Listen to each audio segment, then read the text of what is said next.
Hello friends, स्वागत है आपका मेरे इस चैनल स्क्रम ब्लेस यू में।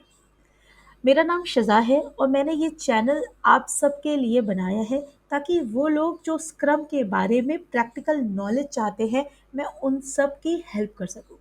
जी, मैं पिछले 6 सालों से एक सॉफ्टवेयर सर्विस बेस्ड कंपनी में स्क्रम मास्टर की प्रैक्टिस कर रही हूँ और मैं चाहती हूँ कि अपने इस प्रैक्टिकल एक्सपीरियंस को आप सबके सामने पेश कर सकूँ, आप सबको बता सकूँ। क्योंकि जो भी प्रॉब्लम मैंने पास्ट में फेस करी है, जब मैंने स्क्रम मास्टर बनने का फैसला करा था, जब मैंने ये सोचा था कि मैं स्क्रम मास्टर बनूँगी और जब मैं इंटरव्यूज़ दे रही थी, तो मैं कोई भी इंटरव्यू नहीं निकाल पा रही थी। उसका रीज़न ये था कि मेरे पास थ्योरेटिकल नॉलेज तो थी, लेकिन मुझे प्रैक्टिकली इम्प्लीमेंटेशन नहीं पता था। मुझे ये नहीं पता था कि हम स्क्रम की प्रैक्टिस रियल वर्ल्ड में कैसे करते हैं।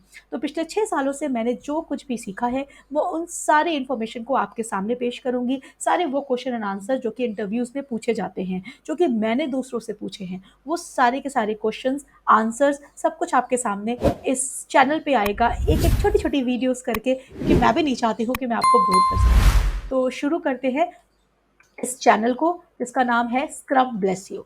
तो बेसिकली मैंने ये एक प्रेजेंटेशन बनाई है, जिसमें मैं एक एक करके सारे topics, agile methodology, what is scrum, history of scrum, roles and artifacts in scrum और हाउ स्क्रम वर्क। तो मैं बेसिकली 5 वीडियोस बनाऊंगी छोटी छोटी, जिसमें मैं ये सारी टॉपिक्स को एक एक करके, यानी कि छोटी छोटी वीडियोस में कवर करूंगी। तो स्टार्ट करते हैं हमारे आज के इस टॉपिक को कि स्क्रम या अजाइल की ज़रूरत क्यों पड़ी। आखिर क्या रीज़न था जिसके लिए हमें अजाइल की तरफ मूव करना पड़ा। तो सबसे पहले हम किसी भी ऑर्गेनाइजेशन की बात करते हैं। मान लीजिए मैं अपने ऑर्गेनाइजेशन की बात करती हूँ, जो कि है एक सॉफ्टवेयर सर्विस बेस्ड कंपनी। अब मेरे पास एक प्रोजेक्ट आता है जो कि है वेबसाइट डेवलपमेंट का। मान लीजिए मुझे मिंत्रा, फ्लिपकार्ट या अमेजन जैसी कोई वेबसाइट बनानी है, यानी कि कोई ई कॉमर्स वेबसाइट बनाने की रिक्वायरमेंट आई है और मुझे 10 फीचर्स उस पर्टिकुलर वेबसाइट में बनाने हैं। आप कोई भी एक्स वाई जेड नाम रख सकते हैं उस वेबसाइट का। तो अब मेरे पास जब वो रिक्वायरमेंट आती है, तो मान लीजिए मैं वहाँ पे एक प्रोजेक्ट मैनेजर की तरह काम कर रही हूँ, तो ये मेरी रिस्पॉन्सिबिलिटीज़ है कि मैं रिक्वायरमेंट को गैदर करके और उस पे काम स्टार्ट करवा सकूँ। तो अब आज से मैं 20 से 25 साल पहले की बात करती हूँ, जब हम वाटरफॉल मॉडल पे काम करते थे। तो सबसे पहले क्या होता था, हम रिक्वायरमेंट्स लेते थे, डिज़ाइन बनवाते थे, फिर उन डिज़ाइन को क्लाइंट से साइन ऑफ लेते थे, यानी कि कंफर्म करवाते थे क्लाइंट से कि हाँ, ये डिज़ाइन जो है ये परफेक्ट है हमारी वेबसाइट के लिए। उसके बाद उसके कोडिंग पे काम करते थे, कोडिंग पे काम करने के बाद उसको हम डिप्लॉय करते थे, फिर वेरीफाई करवाते थे एंड देन हम उसको क्लाइंट को दे देते थे। तो ये था पूरा प्रोसेस जो कि हम वाटरफॉल मॉडल में काम करते थे। मान लीजिए कि मेरे पास 3 मंथ्स का टाइम है किसी भी एक ई-कॉमर्स वेबसाइट के 10 फीचर्स को बना के देने के लिए। अब मान लीजिए कि मैंने सबसे पहले क्या करा कि मैंने उसके डिज़ाइन पे काम करा, डिज़ाइन क्लाइंट को पसंद आ गया और मैंने उसके कोडिंग पे काम स्टार्ट कर दिया। यानी कि मान लीजिए एपीआईज़ बननी स्टार्ट हो चुकी हैं बैकएंड की तरफ से और फ्रंट एंड की तरफ से। हमारा जो भी उसका यूआई है वो काम स्टार्ट हो चुका है। अब आफ्टर 1.5 मंथ्स या आप मान लो आफ्टर 2 मंथ्स क्लाइंट मेरे पास दोबारा आता है और आके मुझसे कहता है कि शिज़ा नहीं, मुझे ये थर्ड वाला फीचर नहीं चाहिए, मुझे इसके साथ-साथ एक दूसरा फीचर भी चाहिए। अब मैं परेशान कि अब मैं क्या करूँ? अब मुझे दोबारा डिज़ाइन पे काम करना पड़ेगा, जो एपीआईज़ मेरी रेडी हो चुकी हैं, उनके कोड्स पे भी दोबारा काम करना पड़ेगा, जो यूआई मेरा रेडी है उस पे भी दोबारा काम करना पड़ेगा। यानी सारा का सारा टाइम गया, हमारा बजट गया, हमारा एफर्ट गया, यानी कि बहुत नुकसान हुआ। सबसे ज़्यादा तो हमारा बजट और टाइम का नुकसान हुआ। चलिए कोड्स तो हम फिर भी लिख सकते हैं, लेकिन जो कोडर है वो जानते हैं कोड्स लिखने की वैल्यू क्या होती है।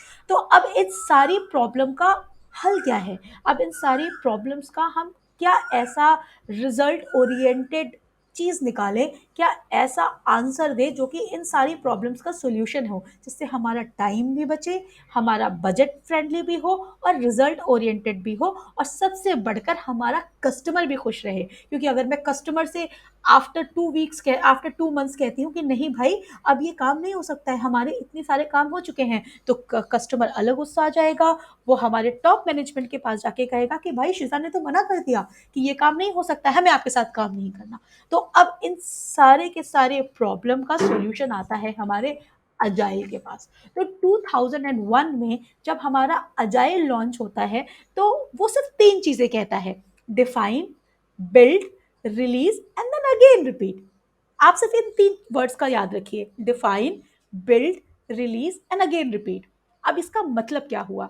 अब जो वो 10 फीचर्स मुझे उस ई-कॉमर्स वेबसाइट में बनाने हैं, मैं उन 10 फीचर्स को 2-2 फीचर्स करके डिवाइड कर लूँगी, और हर 2 फीचर्स के लिए मैं 2 हफ्ते का टाइम दूँगी, और हर 2 हफ्ते में मैं उन 2 फीचर्स के डॉक्यूमेंटेशन पे काम करूँगी, यानी कि उसके डिज़ाइन पे काम करूँगी, उसके कोड्स पे काम करूँगी, यानी कि उसके इम्प्लीमेंटेशन पे, उसके बिल्ड पे काम करूँगी, उसकी टेस्टिंग पे काम करूँगी, एंड देन रिलीज़ करके उसे क्लाइंट को दूँगी, और क्लाइंट से उन 2 फीचर्स का फीडबैक लूँगी, और जो भी क्लाइंट का फीडबैक होता है, पॉजिटिव होता है, नेगेटिव होता है, या कुछ और चीज़ें हैं जो क्लाइंट ऐड करवाना चाहता है, तो हमारे पास टाइम होगा उन 2 फीचर्स पे ऐड करने के लिए।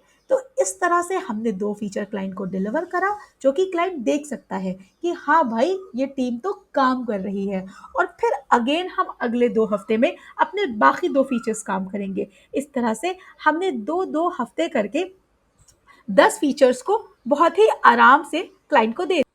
तो हमारे अजाइल ने हमारी जो भी प्रॉब्लम है ना, हमने इससे पहले फेस की थी, उसको बहुत आसान कर दिया।